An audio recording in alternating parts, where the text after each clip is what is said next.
음, 안녕하세요. 한국의 역사 6번째 강의로 여러분과 인사드리게 됐습니다. 저는 삼육대학교 글로벌 한국학과 주원규 교수고요. 여러분과 함께 계속 하게 된 지도 벌써 이제 5째 주를 지나게 됐고, 6번째 강의로 접어들게 된 것 같습니다. 이번 주 강의서부터는 조금 이제 PPT의 비주얼을 좀 강화를 했고요. 여러분과 함께 호흡을 맞출 수 있도록 약간 이미지 파일도 함께 첨부해서 보실 수 있도록 이렇게 배려를 시작을 했습니다. 음, 그 타국의 역사, 그러니까 자신의 나라가 아니라 그거를 이제 한글어로 말하면은 한국사라고 하는데요. 국사를 배우시는 것보다 이렇게 다른 나라의 역사를 배우는 게 조금 힘들고 어렵게 느껴질 수가 있을 거라고 생각을 합니다. 하지만 그 국가의 탄생과 그 흥망성쇠라고 할 수 있는 그 부흥했던 시기와 가라앉았던 시기를 살펴보고 들여다보는 것은 그 여러분들이 속해 있는 여러분들의 나라, 그쵸? 이제 자국의 그 역사의 흐름과 사이클을 이렇게 확인해 보고 비교해 보실 수 있는 좋은 효과가 있다고 생각을 합니다. 그래서 역사 수업에서 여러분과 함께 한다는 것은, 그리고 여러분이 특히 한국의 역사를 전공하고 공부하게 된다는 것은 그 공부하는 스터디 포커싱이 비단 한국의 역사에만 국한되는 게 아니라 한국의 역사를 한번 천천히 들여다보고 나면은 여러분들이 속해 있는 국가, 중국이면 중국, 베트남이면 베트남, 여러분들이 속해 있는 국가의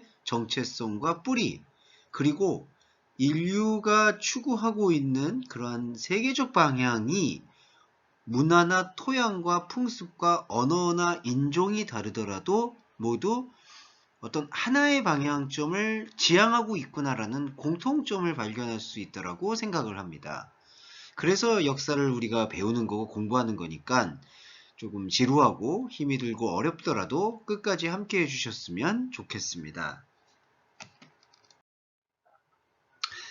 지난 시간에 저희가 이제 한국의 역사 중에 이제 고려 시대까지 접어들었고, 그 고려 시대 중기 이야기를 좀 하다 말았었어요. 자, 한 국가를 이렇게 피리어드를 분할해서 살펴봤을 때의 가장 수월한 방법은 전기, 중기, 후기 이런 식으로 이렇게 나누어서 설명드리는 게 제일 효과적인 방법으로 알려져 있습니다. 그 효과적 방법을 그대로 본따서 저 역시도 고려시대를 전기, 중기, 후기로 나누어서 설명을 드리는데요. 그 중기 시대의 이 흐름을 자 텍스트로도 설명을 드리고, 그리고 이미지로도 주요 인물을 이제 살펴보면서 당시의 문화적인 흐름과 역사적 흐름이 어떠했는지 짚어보도록 하겠습니다. 그 고려시대 중기는 이러한 역사를 갖고 있죠. 대각국사 의천, 문종의 넷째 아들이라고 하고 있습니다. 이 사람이 이제 또 왕인데, 문종의 넷째 아들로 일찍이 송나라에 가서, 중국의 다른 그때 당시에 과거 나라의 이름입니다. 송에 가서 불교의 깊은 경지를 터득하고 돌아와서 그 교장도감을 설치, 당시의 불교 문화를 집대성하는 즉 문화적 업적을 남겼다라고 표현을 합니다. 그러니까 고려시대 중기나 초기와 중기를 더 나아가서 고려시대 전체를 지배한 종교 분위기는 불교예요. 그런데 이 대각국사 의천이라는 문종의 넷째 아들은 다른 어떤 여타의 왕보다도 그 불심이라고 얘기하죠. 불교에 대한 마음이 더 깊었던 것으로 알려져 있어서요. 아, 불교가 이 나라를 지키고 백성들을 지킬 수 있는데 정말 효율적인 그 깨달음이구나, 효율적인 시스템이구나라는 거를 더 이게 강화했던 거죠. 더욱이 이제 그때 당시에 송나라에서도 불교가 국가 종교로 이렇게 인정받고 있던 시기였기 때문에 더 폭넓은 문화적 체험을 할 수가 있었던 것으로 보입니다.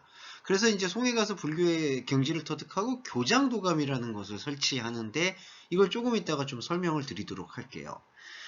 그리고 그 중기, 고려시대 중기에서 그럼 크고 작은 분쟁이 없었느냐라고 봤을 때는 있었습니다. 그 여진족이라고 해서, 그러니까 중국의 국가에서 이때 당시에는 그 하나의 중국, 일대일로라는 어떤 하나의 중국이 존재하지 않았었습니다.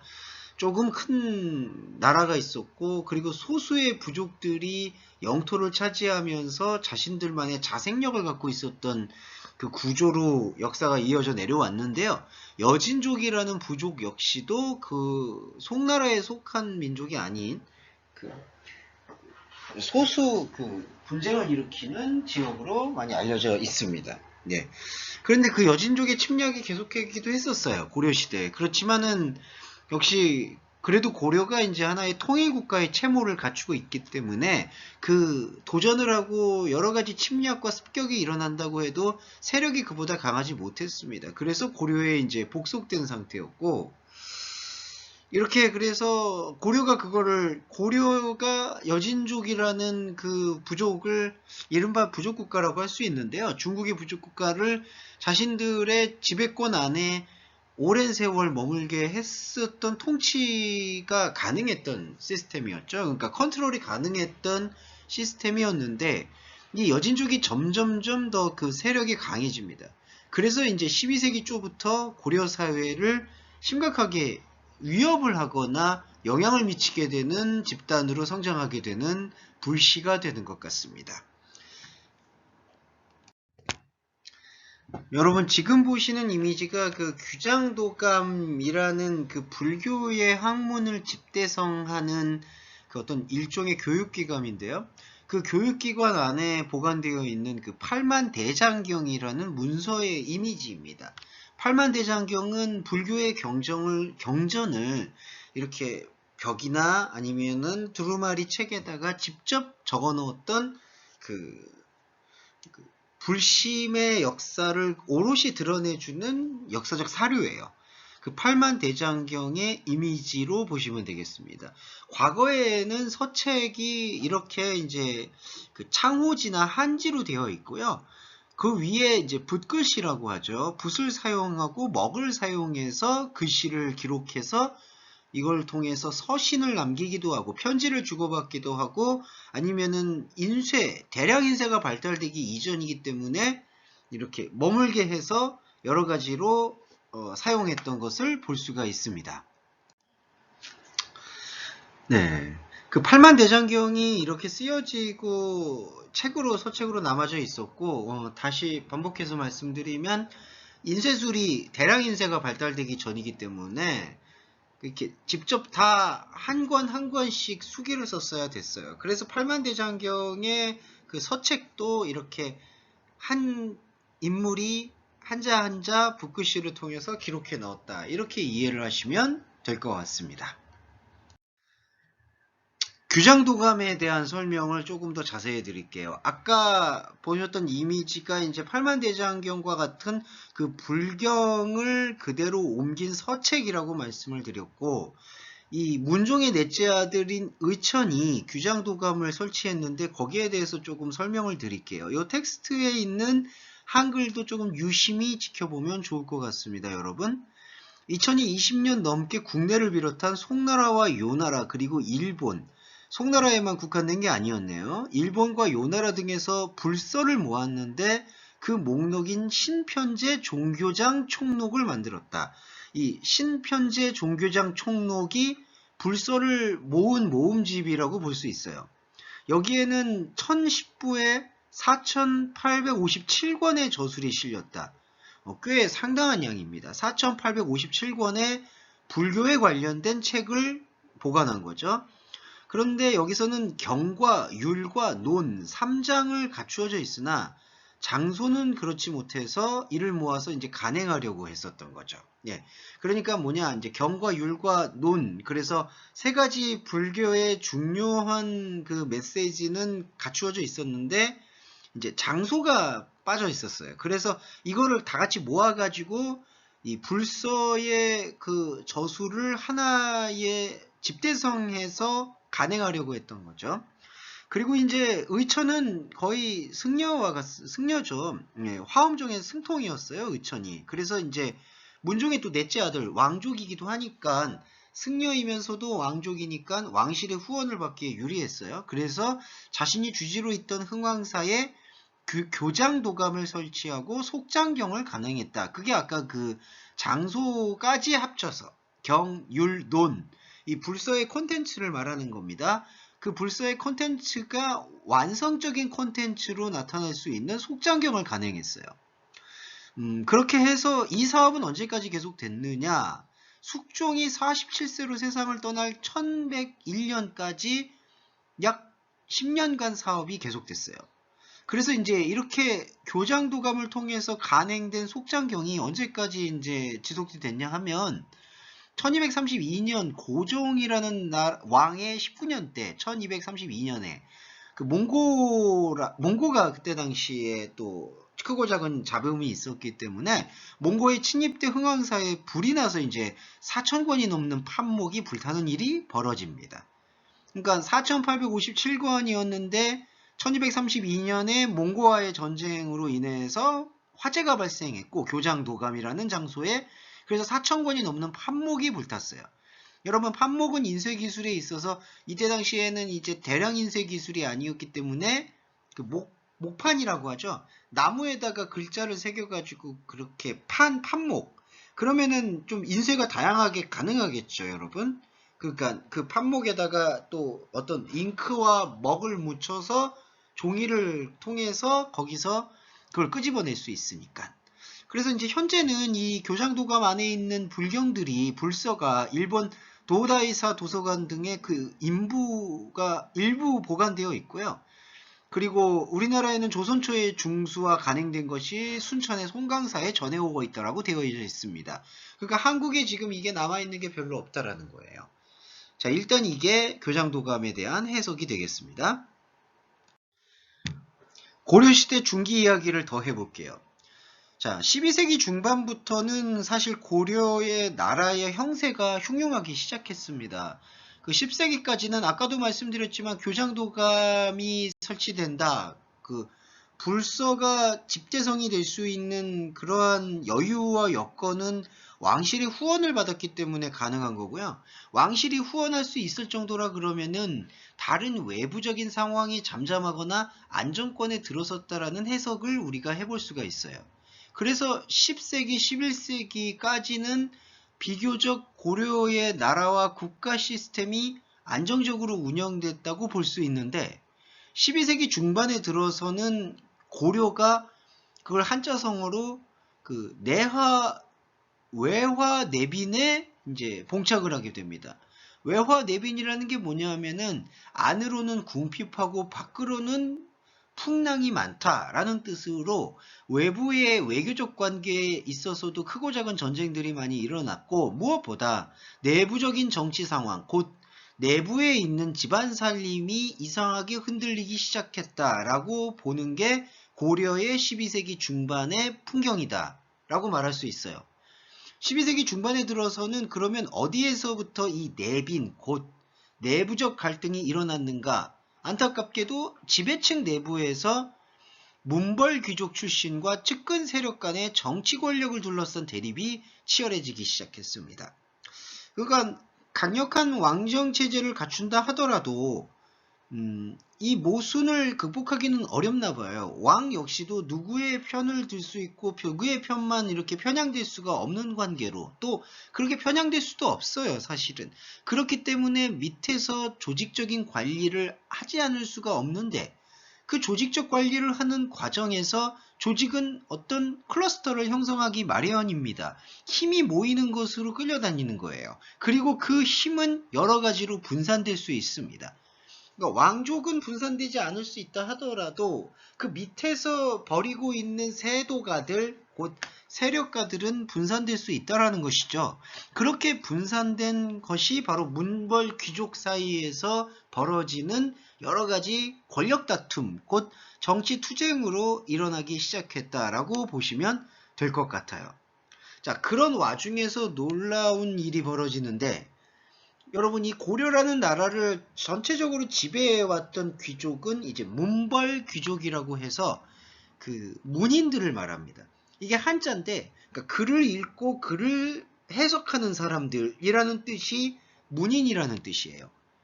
그러면 문인이라는 뜻은 뭐냐면은 반대로 실생활에 직접적으로 관여하는 사람들이 아니라 글을 통해서, 언어를 통해서 나라의 시스템과 국가 기강, 그리고 국가의 사상을 정립해왔던 사람들이 이 국가, 고려라는 국가의 지배층이었다라는 거죠.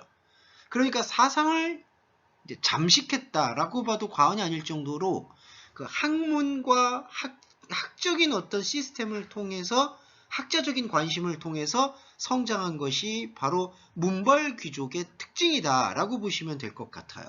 그런데 이 문벌 귀족이 방금 말씀드린 것처럼 계속해서 정치 권력을 둘러싼 크고 작은 대립과 갈등을 보이는데, 문제는 정치 권력을 둘러싸고 자신들의 정치 권력의 정당성을 주장하면서 권력 다툼을 벌이는 것까지 우리가 나쁘게 얘기할 수는 없는 거겠죠. 왜냐하면은 또 사상적으로 자신들이 옳다라고 주장하는 것에 대한 소신을 존중할 필요는 있잖아요. 그런데 문제는 뭐냐 하면, 그렇게 지배층이 권력 다툼을 벌이게 되면은 그 안에서 곪게 된다라는 겁니다. 그 곪는다라는 표현이 뭐냐 하면은 계속되는 어떤 다툼이 외부적인 일상생활, 민중들의 생활까지 위협하게 된다라는 거죠.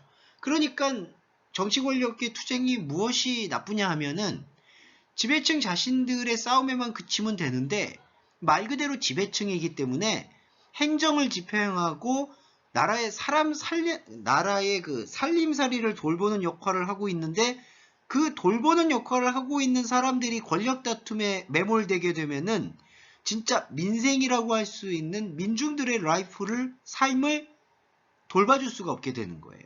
그러니까 이 민중들의 삶이 피폐해지는 것이고, 그런 것들을 지켜보았던 문인이 아니라 무인들이, 이 무인들은 바로 군사를 얘기합니다. 군인들. 그러니까 칼과 총을 가지고 싸워왔던 사람들. 이때 당시에 총은 없었지만요. 그런 무인들, 곧 직접적으로 전쟁을 싸우며 나라를 지켜왔던 사람들을 중심으로 정변이 일어난다. 이 정변이 이른바 이제 혁명 같은 건데, 그 혁명의 이름을 무신정변이라고 일어납니다. 그래서 마지막에는 이제 최충원과 최후로 이어지는 최씨의 무신정권이 수립이 돼요. 자, 그 전까지는 문벌 정권이라고 얘기할 수 있는데요. 문인이 중심이 되어서 정권을 잡았고 그 정권이 지속이 됐었는데, 그 이후에는 최씨로 대표되는, 이거는 성입니다. 최씨로 대표되는 정권이 무인들로 만들어진 정권이 이제 출범하게 됐다라는 거죠. 그리고 또 한편으로는 그 집단적으로 이제 이 무인들이 도적이 돼서 산발적으로 각지에 소란케 하던 유민들이 벌떼처럼 나타나기도 했어요.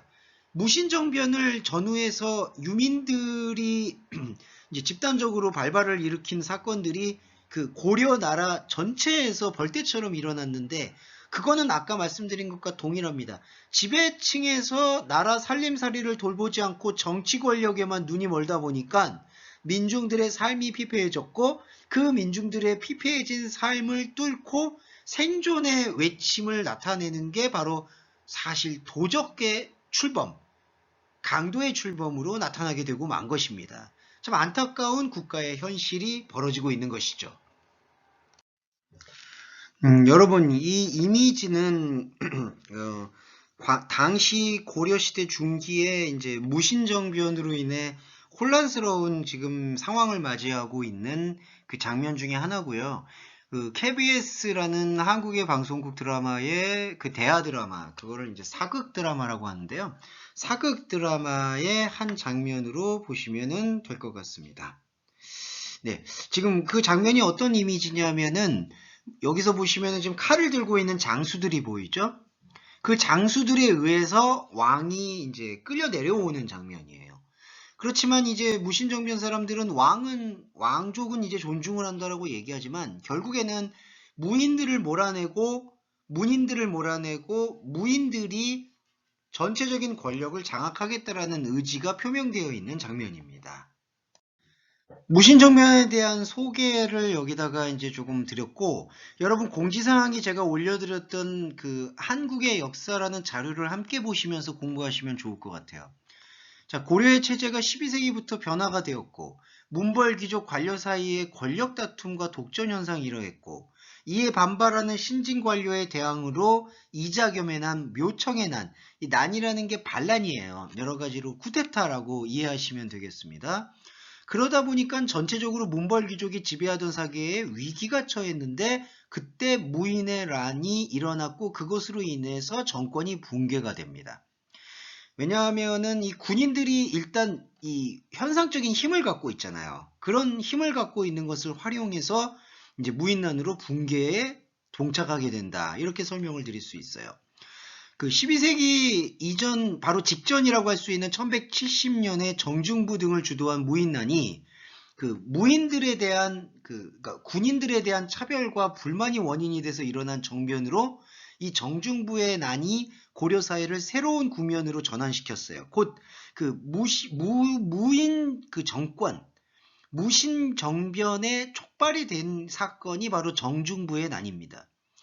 이렇게 정중부의 난을 통해서 군인들이 권력을 장악하게 되니까 그 문신들, 그러니까 기존에 있었던 문인들을 사실은 숙청하고 살해하는 일을 마음대로 자행하기 시작했어요. 그리고 왕의 어떤 패립을 마음대로 결정됐습니다. 무인들이 이제 계속해서 자신의 권력을 높아지기 시작한 거죠. 방금 전에 보셨던 이미지가 바로 왕을 마음대로 끌어내리는 그러한 장면이었습니다. 자, 고려시대 중기의 풍경 하나 더 볼게요. 13세기 초에 몽골족, 이제 이게 이제 아까 여진족이나 거란족과 비슷한 이제 부족인데, 몽골족이 고려에다가 공물을 요구하고, 그리고 이게 외교 관계를 요구했던 것 같아요. 근데 외교 관계에 대해서 이제 고려가 너무 지나친 요구다라고 판단해서 거절하자, 결국에 이제 12세기, 이제 13세기 직전이죠. 1231년부터 7차례에 걸쳐서 몽골이 고려를 침입하면서 전쟁을 일으키는 걸 고려-몽고 전쟁이라고 얘기합니다. 7차례 무려 전쟁을 벌였다라고 생각을 해보세요. 상당히 많은 시간의 전쟁이 일어났죠. 그래서 장기간의 전쟁으로 이 나라 전체가 되게 황폐해지고요. 문화재가 소실이 됩니다. 문화재, 그 나라의 어떤 문화를 대표하고 있는 그 교장도감 같은 문화재들이 여기 소실이 되면서 사실은 상당히 황폐한 그 입장을 이제 맞이했는데, 외교적으로 이 무인들이, 그러니까 군인들이 정권을 잡다 보니까 외교적으로는 좀 말끔하거나 그 타협적이지 못해요. 그 문인들은 계속해서 이제 권력을 잡은 무인들은 계속해서 전쟁을 원했습니다. 그래서 강화도로 도읍을 옮기고 방비를 강화하고 했는데 1270년에 최씨의 무신 정권이 또 몰락을 해버려요. 그래서 고려는 개경으로 환도하면서 가까스로 몽골과 조약을 맺습니다. 그러니까 전쟁을 그만하자라는 조약을 맺어서 전쟁이 끝나요. 그런데 고려 조정의 개경으로 이렇게 수도를 옮기자마자 그 몽골 항쟁에 앞장섰던 삼별초라는 인물이 배종선의 지휘 아래 반기를 들었고 또 항쟁을 일으켜요. 그런데 항쟁은 모두 진압을 하기는 합니다. 그렇지만 이제 나라의 어떤 흥망이 거의 바닥에 드러났다라는 증거가 되겠죠. 그래서 이때 당시에 문화가 종교자고 종교는 곧 불교잖아요. 이때 당시에 지배층들이 이 부처님의 힘, 곧 불교의 창시자인 부처님의 힘으로 외적을 한번 막아보겠다라는 마음을 품습니다. 그래서 팔만대장경을 조판하기에 이르러요.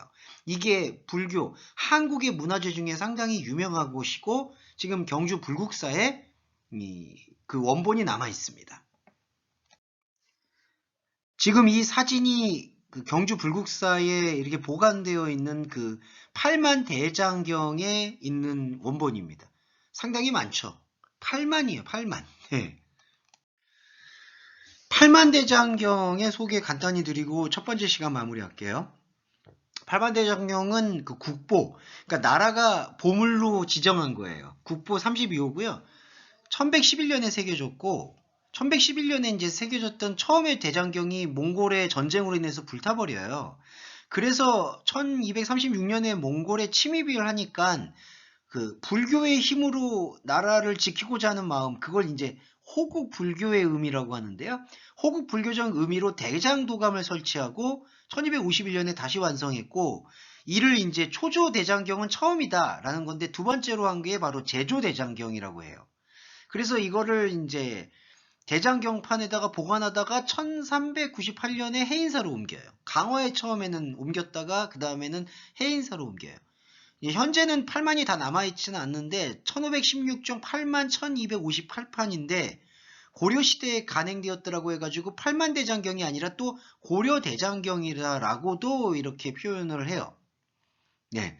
그런데 이제 판수가 8만여 개 당하고 그 목판 판수가, 그리고 8만 4천 개 법문이 실어졌다고 해서 8만 대장경이라고 이름을 하고 있고, 현존하는 세계 대장경, 불교의 경전 중에 가장 오래되고 내용도 가장 완벽한 것으로 평가받습니다. 자, 다음 시간에도 시작을 해볼게요.